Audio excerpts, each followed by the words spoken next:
एक गांव की कहानी है। गांव के एक छोटे से कच्चे मकान में, जहां मिट्टी की दीवारें और खपरेल की छत थी, एक परिवार रहता था। नाम था उसका सीता। सीता की दो बेटियां और एक बेटा था। पति मोहन भारतीय सेना में सिपाही थे और साल में एक या दो बार ही घर आ पाते थे। सीता के कंधों पर पूरे घर की जिम्मेदारी थी। सीता सुबह सूरज उगने से पहले उठ जाती और दिन भर काम में लगी रहती। वह गांव के दूसरे लोगों के खेतों में मजदूरी करती, सुबह से शाम तक कड़ी धूप और बारिश में काम करती। जब खेतों का काम नहीं होता तो वह गोबर के उपले बनाती और उन्हें बेचकर पैसे कमाती। पाई पाई जोड़कर वह हर महीने अपने पति द्वारा भेजे गए पैसों के साथ कुछ बचत करती थी। उसका एक ही सपना था, अपने बच्चों को अच्छी शिक्षा देना और एक पक्का घर बनाना। साल बीतते गए, सीता की मेहनत रंग लाई।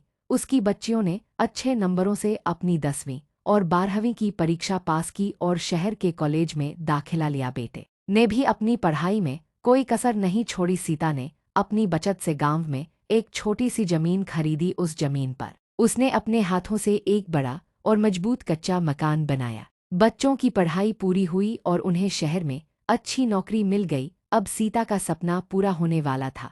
बच्चों ने पैसे भेजकर पक्का मकान बनवाने का फैसला किया। सीता की खुशी का ठिकाना न था। सालों की मेहनत का फल अब सामने था। उसने अपने बच्चों को पक्का घर बनवाते देखा, अपनी आंखों के सामने अपने सपने को साकार होते देखा। मकान का काम पूरा हो चुका था और अब सीता के पास आराम करने का वक्त आ गया था। उसने सोचा, अब मैं अपने पोते पोतियों के साथ खेलूंगी और आराम करूंगी।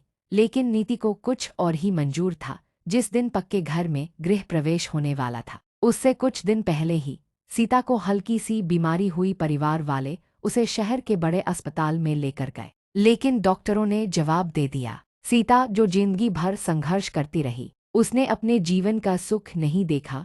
उसका आराम करने का समय आया तो वह स्वर्ग सिधार गई। उसने अपने बच्चों को सफल होते देखा, पक्का घर बनते देखा, लेकिन उस घर में रहने का सुख नहीं भोग सकी। उसकी कहानी गांव की हर उस माँ की कहानी है जो अपने बच्चों के लिए अपनी जिंदगी कुर्बान कर देती है। यह है गांव की मेहनती औरत की कहानी। अगर आपको कहानी पसंद आई हो तो सब्सक्राइब और लाइक कमेंट जरूर करें। तो इंतजार करिए अगली कहानी का।